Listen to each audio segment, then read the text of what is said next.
Example 4 of the shell method. For this example, I thought I would go with a scenario, a graph, where we have that right-left situation going on. We want to rotate these curves that are already solved for y, or they have x, they're in terms of y, they're solved for x in terms of y, solved for x in terms of y. And we want to rotate it about the line y equals -8, which is parallel to the x-axis, which tells me that I want everything in terms of y, because I want to do some kind of rotation that's parallel to the x-axis, and that's what I have down here.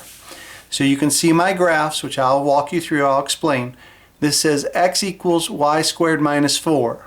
So I know it's going to open in a positive direction, but it would be 4 units to the left. So it's a parabola. It's been kicked over on its side, and it opens to a positive direction, but it's 4 units to the left.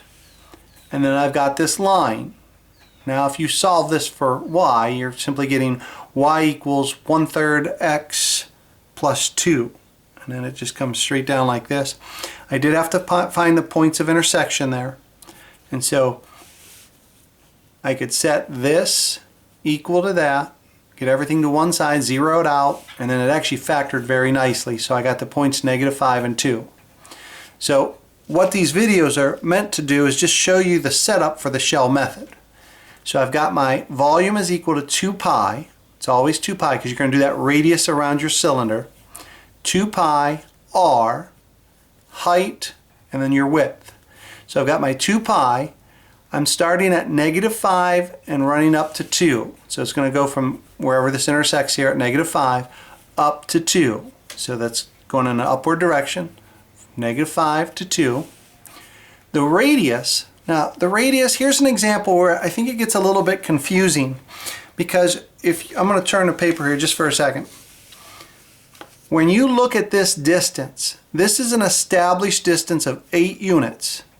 And my y values are going from -5 to 2. So that's going to span this. It's going to take care of this piece. And so when I did my radius, I went with 8 because I was guaranteed that 8.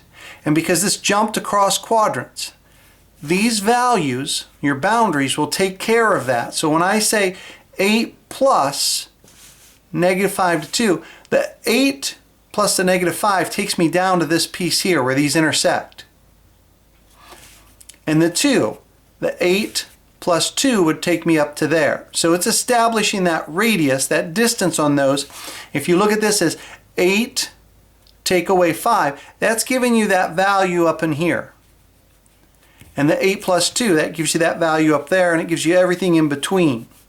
So again, if I turn this to the side, 8 plus, and then I've got the boundaries from -5 to 2. Remember that this is a little bit backwards because you're rotating it.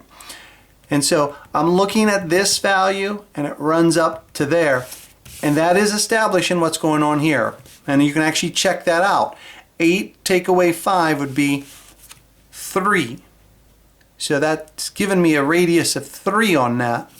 And then the 8 plus 2 gives me a radius of 10. And when I'm saying 3 and 10, I'm saying 3 units this way and goes up, hits that.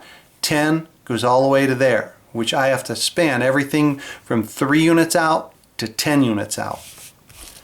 And then I do my heights, which in this case would be the rightmost curve minus the leftmost curve. And you see that's what I wrote here. The line minus the parabola.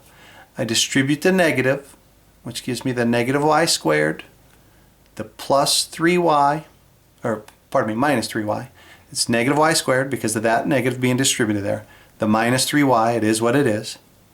And then the minus the -4 is plus 4, and 4 and 6 is 10. And so then I could just put that directly into the calculator. And when I put that into my calculator, I got 2,334.727, or 459 pi over 6. Again, these can be done by hand. I'm just trying to show you the setup and maybe get you to understand these radii a little bit better. When you're setting that radius up, you got to make sure you're spanning the values that you need to start and end with. And so that's our example 4 for the shell method. I'll do one more example after this. Hopefully that all gets figured out then. So example 4, shell method.